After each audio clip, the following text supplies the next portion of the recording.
사람들이 오늘 우리가 사는 이 시대를 가리켜서 말세라 그렇게 이야기합니다.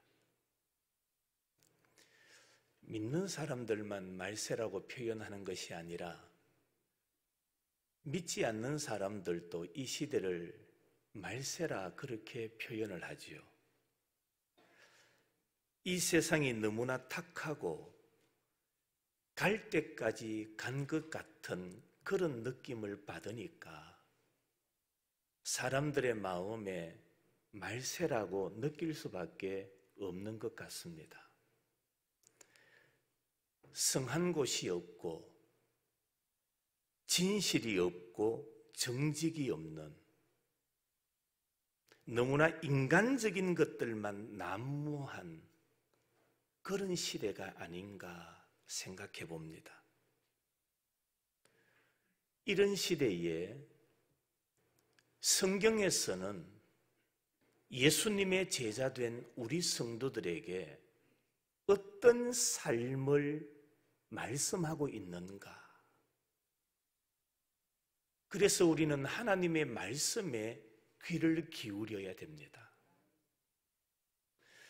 6장 10절 말씀해 보니까 끝으로 너희가 그렇게 말씀합니다.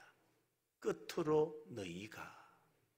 이 말씀은 마지막 시대를 살아가는 신앙인들아, 마지막 시대를 살아가는 성도들아, 바로 그 말입니다.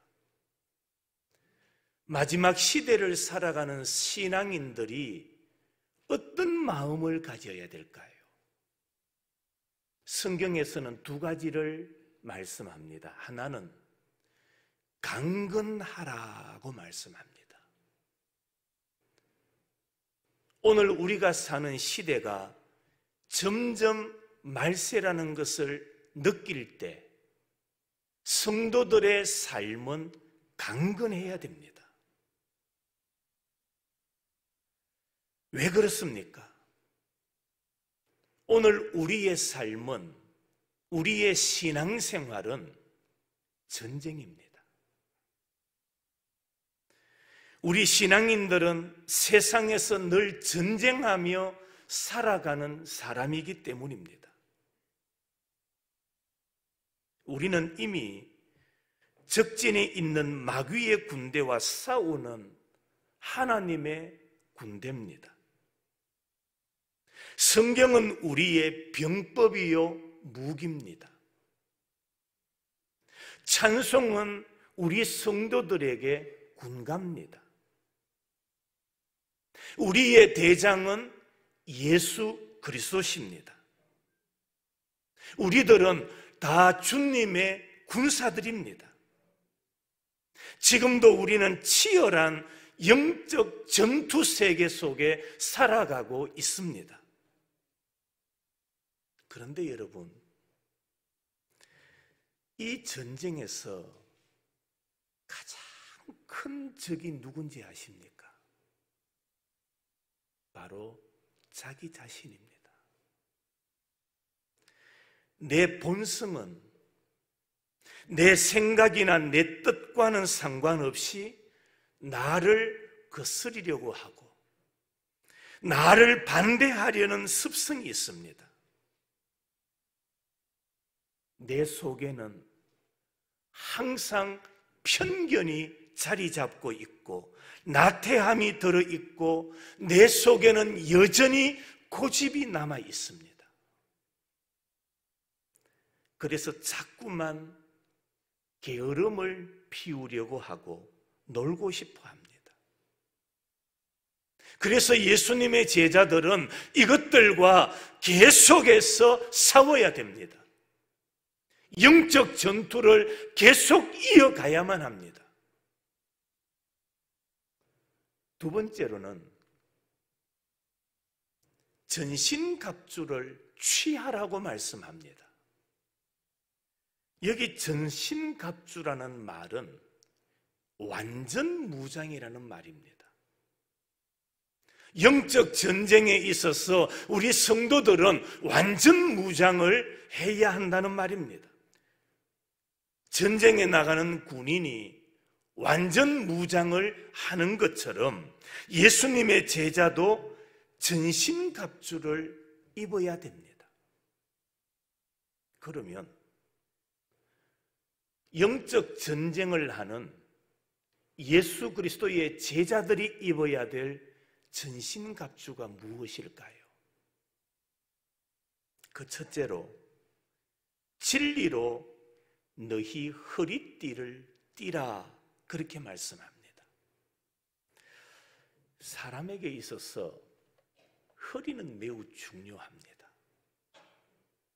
허리가 강해야 됩니다. 허리는 사람의 신체 구조 가운데 상체와 하체를 연결해 주는 부분입니다. 사람이 허리가 약하면, 허리를 다치면 전신을 쓸 수가 없습니다. 그래서 전쟁에 나가는 군인이 육중한 허리띠를 착용하는 것처럼 예수님의 제자들도 허리띠를 띠어야 하는데, 그게 뭐냐? 오늘 성경에 보니까 말씀이라고 말합니다. 말씀의 허리띠를 띠라고 말씀합니다. 이게 무슨 말입니까?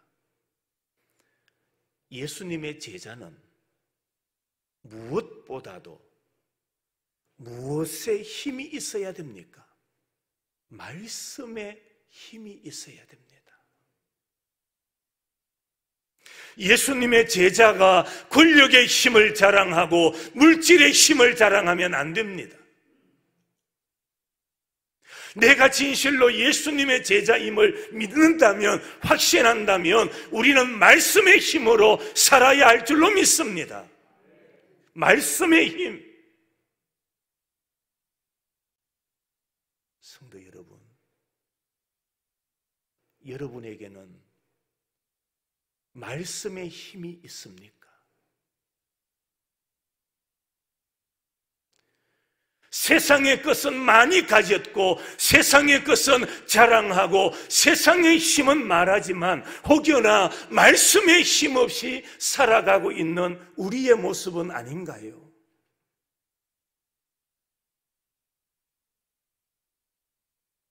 예수님의 제자가 입어야 할, 취해야 될 전신갑주의 첫 번째가 바로 진리로 허리띠를 띠어야 합니다. 말씀에 힘이 있어야 됩니다.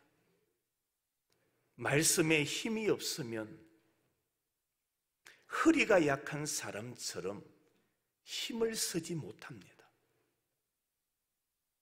말씀에 힘이 없다는 것은 어떻게 우리가 알 수 있느냐? 말씀에 힘이 없는 사람은 유혹에 잘 넘어갑니다.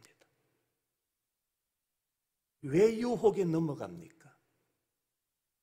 말씀에 무엇이 없으니, 힘이 없으니 유혹에 넘어갑니다.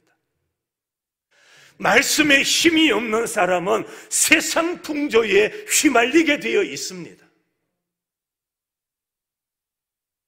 말씀에 힘이 없으면 의지가 약해서 자꾸 포기합니다. 말씀을 들을 때는 기도해야지, 말씀을 들을 때는 내가 성경을 읽어야지, 그렇게 다짐을 하지만은 말씀에 힘이 없으니까 또다시 포기하고 또다시 넘어지고 또다시 내가 말씀 없이 살아가게 되는 겁니다.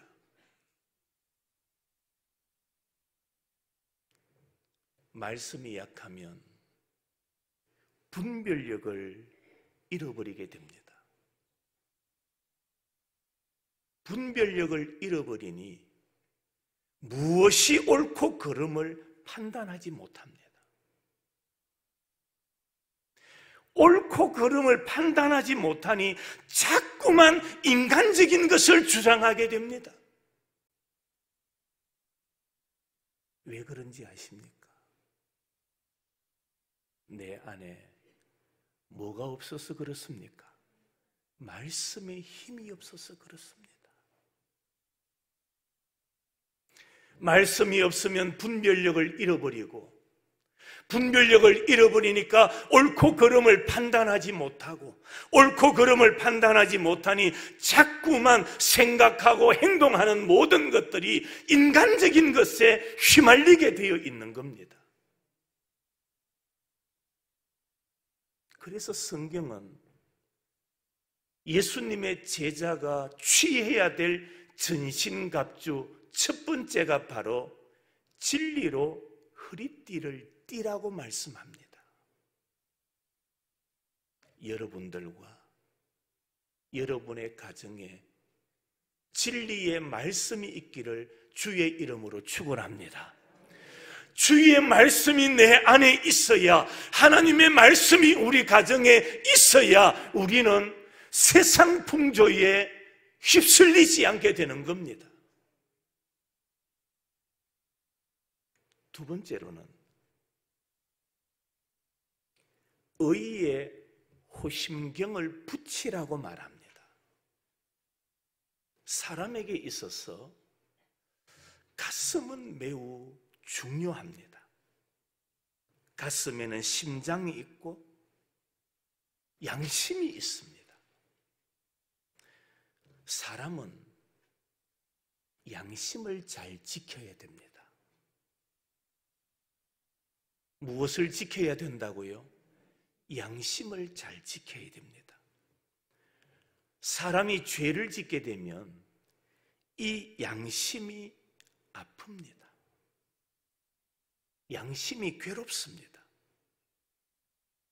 사람에게 있어서 이 양심이 병이 들면 불행해집니다. 양심이 병이 들면은 자신감을 잃어버리고 살게 되는 겁니다. 옛말에 사람이 죄를 지으면 따라오는 사람이 없어도 뭐 한다고요? 도망친다는 말이 있습니다. 사람이 죄를 지으면 제일 먼저 사탄이 와서 고발을 합니다. 죄를 지으면 양심이 괴롭습니다. 사람이 죄를 지으면 잠을 편히 잘 수가 없습니다. 용기를 잃어버리게 됩니다. 죄를 지으면 마음이 불화하게 됩니다.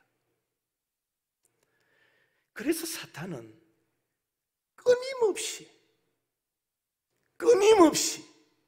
오늘도 이 사탄은 성도들의 마음을 공격하는 겁니다. 그걸 알아야 돼요.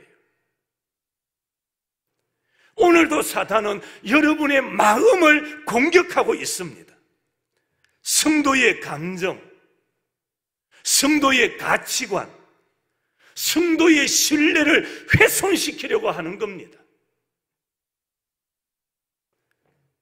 그러나 오늘 성경은 말합니다. 의의 호심경을 붙이라. 의의 호심경을 가지면 이 의가 성도들의 마음을 보호해 줍니다. 이 의는 사람에게서 나오는 것이 아닙니다. 하나님이 우리에게 주시는 의입니다. 그 하나님의 의를 우리 가슴에 담아두면 그 의가 우리의 마음을 지켜주시는 줄로 믿으시기를 바랍니다. 그래서 성경에서 예수님의 제자들은 가슴에 그냥 호심경이 아닙니다.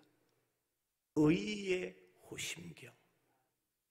하나님이 주시는 의, 말씀의 의, 그 의의 호심경을 가질 때 그 말씀이 내 마음을 지켜주고 내 마음을 보호해 주시는 겁니다.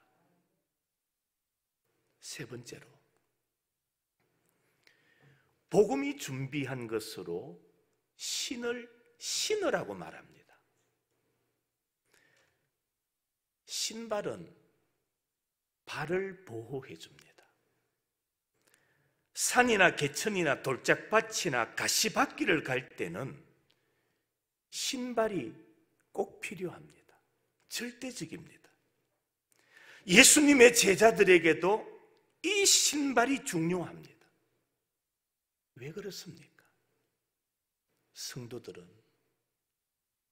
때로는 고난의 길을 가야 되고 유혹의 길도 걸어가야 되고 배척의 길도 가야 하기 때문입니다. 성도가 평생을 살아가는 동안 성공의 길도 가지만 때로는 실패의 길도 가야 하고 성도지만 눈물의 길을 걸어가야 할 때가 있습니다. 그런 길은 내 의지로는 갈 수가 없습니다. 복음이 준비한 것으로 신을 신어야 됩니다. 복음의 신을 신으라고 말씀하고 있습니다. 왜 그렇습니까? 한번 따라 하십시다. 복음에는, 크게 한번 따라 하십시다. 복음에는 힘이 있습니다. 믿으십니까? 복음에는 힘이 있기 때문입니다. 바울이 걸어갔던 길을 한번 생각해 보십시오. 바울은 순전히 복음이 준비한 신을 신고 걸어간 개척자의 길이었습니다.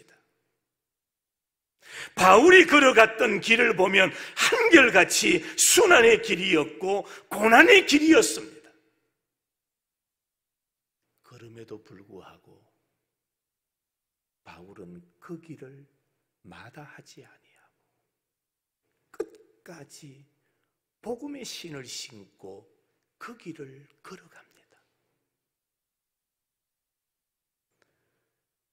어떻게 갔습니까? 복음이 준비한 신이라고 말합니다.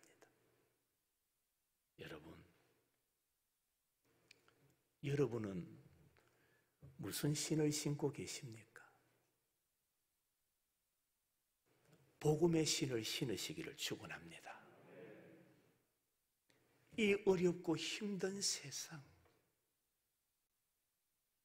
무엇이 내 발을 보호해주고 내 신앙의 삶을 지켜줄 수 있을까요? 바로 복음이라고 말합니다. 이 복음의 신은 누가 나에게 던져주는 게 아닙니다. 누가 나에게 구입해서 사다가 주는 것이 아닙니다. 복음의 신은 내가 믿음으로 받아야 됩니다. 하나님이 우리를 사랑하셔서 주시는 선물입니다. 이 복음의 신을 신고 고난과 역경과 질병과 시련이 다가온다 할지라도 복음의 신으로 승리하는 여러분이 되시기를 주의 이름으로 축원합니다. 복음의 신을 신고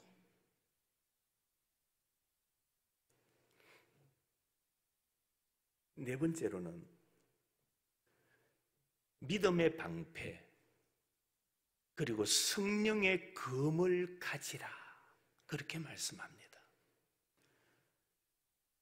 예수님의 제자들에게 필요한 것이 믿음의 방패입니다. 왜 그렇습니까? 왜 우리에게 믿음의 방패가 필요합니까? 오늘 16절인가요? 이렇게 말합니다. 악한 자의 모든 불화살이 있기 때문이다. 악한 자의 불화살. 여러분 옛날 전쟁 때 보면 요즘이야 미사일을 쏘아버리고 그러지 않습니까? 그런데 옛날 전쟁은 그러지를 못했습니다. 화살을 쏘아가 전쟁을 하는 거예요. 그런데 화살만 쏘는 것이 아니라 화살 끝에다가 뭘 붙여가지고 불을 붙여서 쏩니다. 그러면 화살을 맞으면 상처를 입거나 죽게 될 뿐만 아니라 화살 끝에 불로 인하여 화재가 일어나는 겁니다. 여러분, 오늘 우리 성도들이 사단이 우리에게 쏘는 이 화살을 맞지 않기 위해서는 무슨 방패를 가져야 된다? 믿음의 방패를 가지라고 말씀합니다. 방패는 적의 공격을 막고 자신의 몸을 보호하는 데 사용되는 겁니다. 그런데 우리 성도들에게 있어서 무엇이 방패가 되어줍니까? 믿음이라고 말씀합니다. 여러분, 우리가 구원받는 것도 믿음으로 받는 겁니다. 물질이 아닙니다. 세월이 아닙니다. 신앙의 연수가 아닙니다.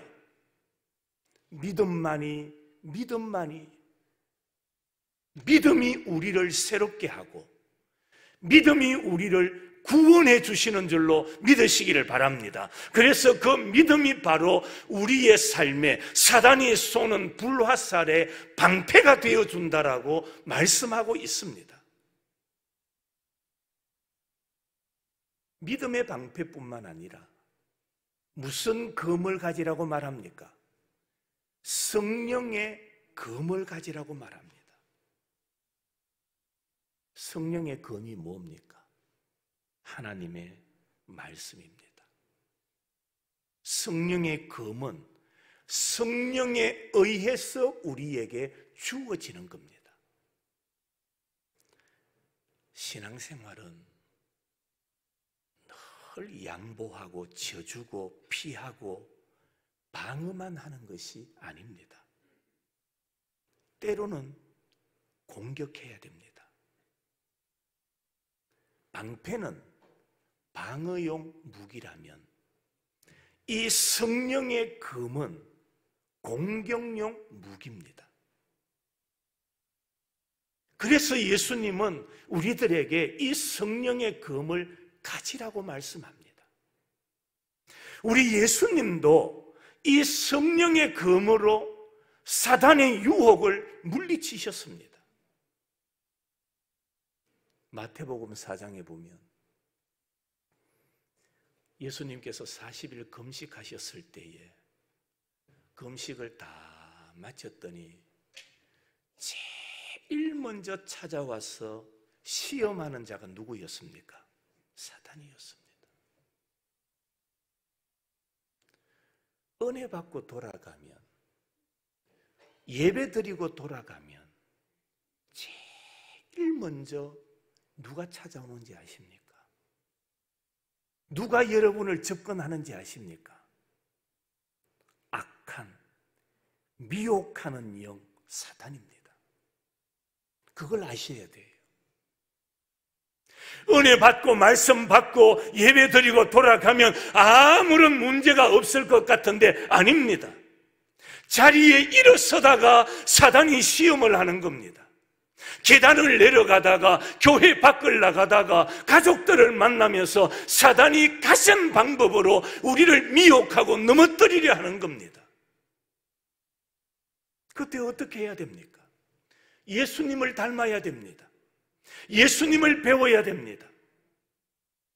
예수님께서 금식하고 그 시간이 끝났을 때 사단이 찾아와서 하는 말이 돌들로 뭐가 되게 하라? 떡덩이가 되게 하라. 그때 예수님은 다른 말씀하지 않으셨어요. 말씀으로, 성령의 검인 말씀으로 사단을 대하셨어요.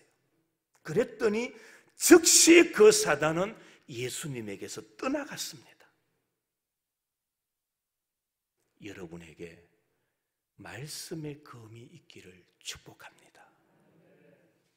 말씀의 힘이 있기를 바랍니다. 적재적소에 하나님의 말씀으로 미혹하는 자를 물리칠 수 있는 그런 성령의 검, 하나님의 말씀, 이것으로 우리는 무장해야 됩니다. 말씀을 읽지 아니하고 말씀을 듣지 아니하고 기도하지 아니하고는 우리는 이 성령의 검을 올바르게 사용할 수가 없습니다.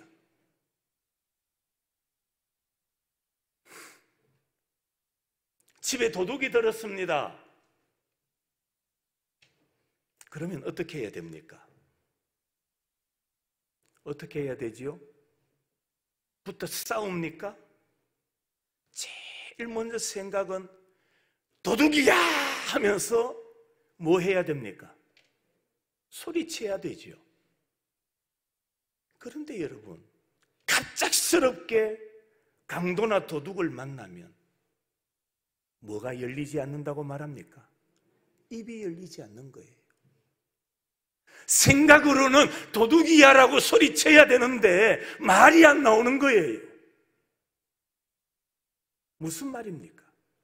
내가 10년, 20년 교회는 출석했는데 사단이 나를 시험에 올 때에 말씀의 검으로 물리쳐야 되는데 말씀으로 무장되어 있지 않으면, 기도로 준비해 있지 않으면 우리는 아무리 말씀을 들어도 이 사단의 미혹 앞에 퍽퍽 넘어지는 겁니다. 성도들이여, 말씀의 검을 잘 준비하시기를 바랍니다.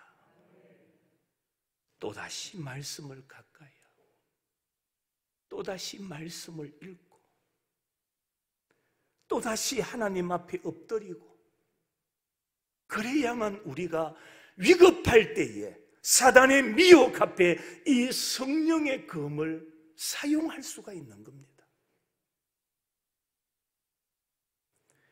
다섯 번째로, 구원의 투구를 써라, 그렇게 말합니다. 구원의 투구. 군인은 머리를 보호하기 위해서 뭘 씁니까? 철모를 쓰지 않습니까? 철모는 날아오는 총알을 피하게 해주고 비를 피하게 하고 햇빛을 차단해 줍니다. 그래서 군인들은 그 무거운 철모를 쓰는 겁니다. 이 투구가 예수님의 제자들에게도 반드시 필요합니다. 여러분, 오늘날 우리가 사는 이 세상에 그릇된 신앙이 얼마나 많습니까? 오염된 문화가 얼마나 많습니까? 그래서 예수님의 제자는 구원의 투구를 써야 돼요. 구원의 투구, 구원의 확신을 가져야 한다는 말입니다. 구원은 단지 지나간 죄에 대한 용서만 의미하는 것이 아니라 앞으로 오는 죄의 공격에 대해서도 싸워 이길 수 있는 능력을 우리들에게 제공해 주는 겁니다. 그래서 성도들의 머리에는 구원의 투구가 서여져야 돼요. 구원의 확신을 가져야 돼요. 내가 좀 약해서 실수하고 넘어지고 약한 모습이 있다 할지라도 그때마다 말씀의 능력으로 나는 하나님의 자녀임을, 구원받은 백성임을 확신하고 고백하며 살아가는 삶, 이것이 우리 성도들에게 꼭 필요하다라는 말씀입니다. 이 모든 전신갑주의 결론이 뭔지 아십니까? 바로 기도하라고 말씀합니다. 전신갑주를 취하라. 이 전신갑주를 취하는 방법이 뭐냐? 바로 하나님 앞에 따라합시다. 하나님 앞에 엎드려 뭐하라? 기도하라. 기도하시기 바랍니다. 기도하시기 바랍니다. 기도하는 성도들이 되시기를 바랍니다. 기도가 바로 전신갑주로 무장하는 비결이라는 말입니다. 아무리 많은 지식을 내가 가지고 있다 할지라도 기도에 무릎이 없으면 그 지식은 아무런 힘이 되지 못합니다. 우리 성도들은 기도의 힘, 기도의 능력으로 사탄의 불화살을 잘 이기고 잘 견뎌가는 성도들이 되시기를 바랍니다. 그래서 예수님은 제자들에게 어떻게 기도하라고 말씀합니까? 깨어 기도하라고 말씀합니다. 깨어 기도하라. 그렇습니다. 성도들은 항상 성령의 도우심으로 기도해야 됩니다. 자, 군인이 완전 무장을 했다고 해서 방심하면 안 됩니다. 완전 무장을 했다고 방심하면 안 되는 거예요. 우리 성도들도 마찬가지입니다. 예수님의 제자들도 방심은 금물입니다. 사람이 방심하면 넘어집니다. 방심하면 넘어집니다. 운전도 방심하면 사고가 납니다. 자기가 잘한다고 자랑하는 사람들이 사고가 나는 겁니다. 시골에서 농사 짓는 분들이 경운기를 하루 이틀 몰았나요? 방심하니까 사고가 일어나는 겁니다. 하나님의 전신갑주로 무장한 우리 성도들도 기도로 이겨나가야 합니다. 그러지 않으면 무장했다고 하더라도 넘어질 수밖에 없는 겁니다. 성도 여러분, 성경은 항상 기도할 것을 말씀합니다. 기도는 오늘 이 시대를 살아가는 제자들에게 가장 큰 무기입니다. 우리 성도들이 가질 수 있는 가장 큰 무기는 기도입니다. 왜 결론적으로 기도를 말씀하고 있을까요? 오늘 우리에게 주시는 가장 시급한 교훈이 바로 기도이기 때문입니다. 오늘같이 세속적인 시대에 하나님의 말씀과 기도로 전신갑주를 취하여 분별 있게 살아가는 우리 성도들이 되시기를 주님의 이름으로 축원합니다.